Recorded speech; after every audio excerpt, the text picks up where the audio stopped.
有人说呢，深圳呢比这个上海更发达。深圳和上海呢，我都是去过啊。实话实说呢，确实是有点差距的。深圳和上海呢，作为中国呢最具有代表性的两个城市，常常是被人拿来做比较的。有人就认为呢，深圳的一个科技创新，包括经济发展呢，那是更为突出，是中国的一个硅谷。而有的人则认为呢，上海的一个国际化，包括现代化程度呢是更高，是中国的一个魔都啊。在我亲自去过这两座城市生活之后呢，我认为呢，他们呢是各有千秋啊。但在某些方面，上海的一个发达成果确实是要比深圳呢那是略胜一筹的。首先呢，就让我们先来看一看经济方面啊。深圳呢作为中国经济的一个特区，一直以来呢都是中国改革开放的一个前沿阵地，拥有着众多的世界知名的一个企业，比如说那种华为、腾讯、大疆等等啊，这些企业的一个创新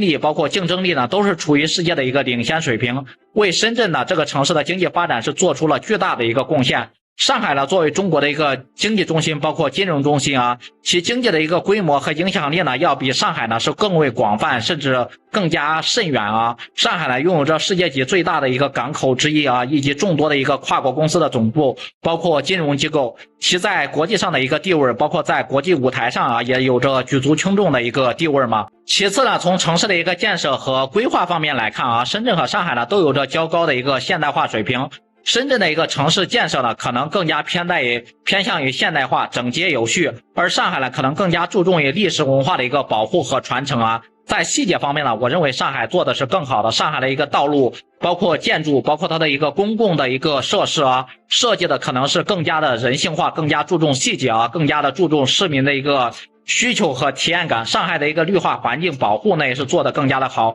空气质量还有这个城市的环境呢是更加的优良。另外呢，在文化方面呢，深圳的一个文化产业包括创意产业是在迅速的发展，但与上海相比呢，还是有一定的一个差距的。上海是拥有着悠久的一个历史，包括文化底蕴，同时呢，也拥有着国际化的一个大都市氛围，吸引着很多的一个文化人才、世界的人才和创意产业在此聚集啊。无论是从上海的博物馆，还是剧院，还是那种音乐会，还是那种艺术展览啊。上海的这个文化娱乐活动真的是种类和品项来说是真的比深圳那边是要多了，更加的高，更加的丰富，对不对？当然了，以上只是我个人的一个观点和感受啊。实际上呢，每个城市都有着自己的一个特色和优势，而每个人的喜好包括需求也都是不相同的。有些人呢可能更喜欢深圳的一个创新和活力，而有些人呢更喜欢上海的一个国际化和现代化，包括包容性啊。无论是深圳和上海，对不对？他们都是中国的一个重要城市，都在不断的发展和进步。最后我想说的是啊，比较城市的一个好坏，并不是要分出他们的高低与优劣啊，